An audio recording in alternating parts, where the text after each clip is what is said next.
Hi everyone, it's been a while since I've last updated, so I thought I'd drop everybody a video message because there's a couple of important things that I wanted to comment on. First of all, we passed 500 signatures, which is absolutely incredible.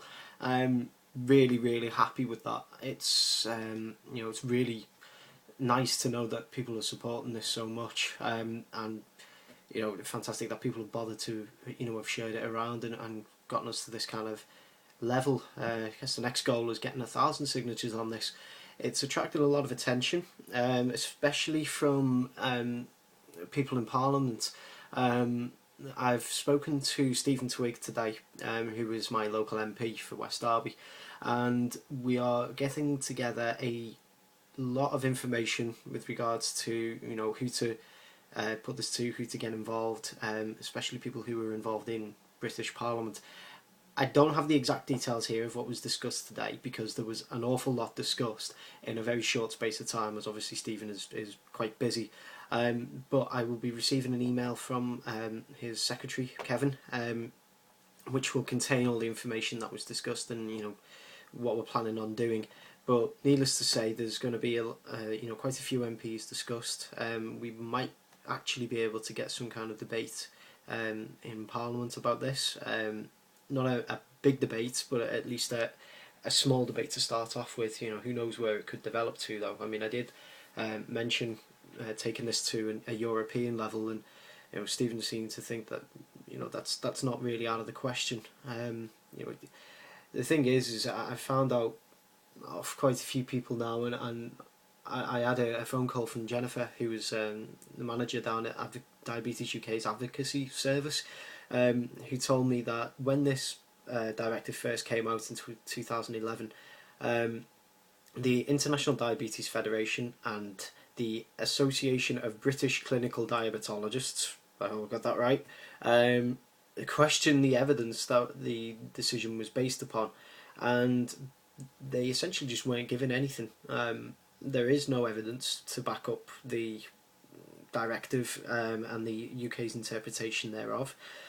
So, really, what people are going through is based on absolute baloney, to be perfectly honest, which makes it all the more frustrating because it affects people's lives and it affects them in a bad way. I mean, obviously there are degrees of badness, but for me, it's a bit of an inconvenience.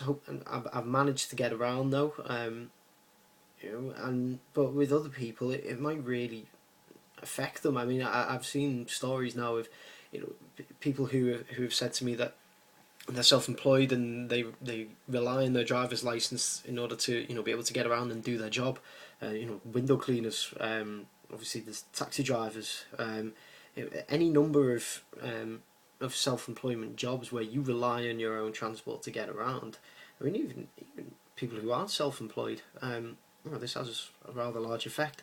So hopefully we can manage to get this pushed higher up into the circles where things can actually be done about it, and it's looking good with regards to that, to be perfectly honest. I was also contacted by George Howarth, who I emailed last week, today, and he was very supportive of the cause. Obviously, because of the way that the political system works in the UK, I have to meet my own MP and have him act on my behalf. But George has said that he would be quite happy to provide some support to Stephen with regards to what he's going to be getting up to and things like that. And George is also a member of a particular group which I will just try and look up here now. I should have actually loaded this earlier. But needless to say that it's to do with diabetes. It's a political group and it has, I think, quite like a considerable influence in UK government. Let me sign in here quick. But he said that he will raise the issue with them, and he will do his best to press the issue with the petition and things. So he said he's also a member of the All-Party Parliamentary Group for Diabetes. Now that means that it doesn't matter what party that you belong to, you can join these groups. So you'll have Conservatives with Liberal Democrats, with Labour MPs, with Monster Raven Lunar Party MPs, which I don't think there are any, but he said that he would try and bring the matter, my particular situation and the actual petition itself to their attention, and he's going to try and cycle around or circulate details of the petition to people in the diabetes community that he knows, which is absolutely amazing and really, really, really helpful. To have this kind of support from people who are in that level of government is absolutely fantastic. I couldn't wish for more, to be perfectly honest. There was also some interesting developments with regards to the lack of medical expert commentary on the Granada Reports interview that I did last week. My consultant, it turns out, was denied the ability to comment upon the story by the medical executives in Wiston Hospital. Now, I won't say how I found this out, but I think this is the type of thing that stops issues like this being discussed in a wider awareness being brought, it being brought to wider attention, should I say? Sorry. There's these kind of like political considerations that these people make, rather than actually the issue here of the medical evidence doesn't exist for the argument that's been for the law that exists at the moment, and really it should be reviewed. And having a medical expert comment upon news stories is obviously an integral part of the story itself, so that it can have some kind of validity. And standing in opposition to that really holds up these processes, and to me it's just not right. It's not like the argument that I'm putting forward here is based on nonsense. If anything, it's the other way around. The agency that I'm trying to argue against is coming up with absolute nonsense, whereas what I've proposed and from what already exists with regards to medical evidence is based on fact, and it should really be listened to and considered over the fact that there's political considerations to be made with regards to these things. Anyway, so that's why the diabetes report hasn't emerged yet, but I'll keep you all updated with regards to what's going on there.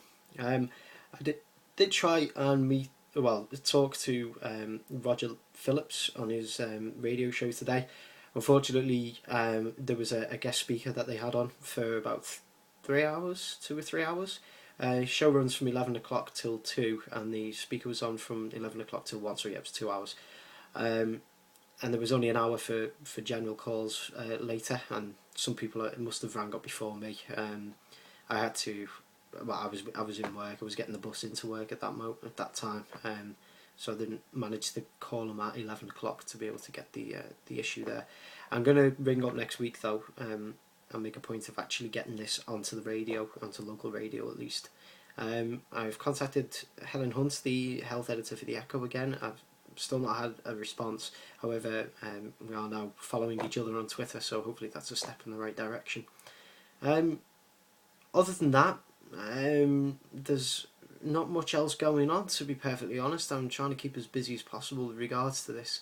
I'm also trying to finish my thesis off, which is actually nearly done, on a complete other side note, but I'm quite happy about that. So yeah, I'll keep you updated as best as I possibly can. Once again, thank you all very, very much for sharing, for signing, and just for supporting the cause. It's really, really, it's a real encouragement to me to know that what I'm proposing here is being taken on by people and pushed forward. So thank you all very much again, and I will speak to you soon. I'm sorry for the couple of days off. I hope you'll allow me a couple of days to recover, because I'm actually pretty tired to doing all of this. But we'll keep fighting as long as you guys do. Alright. Thank you very much again, and I'll speak to you soon.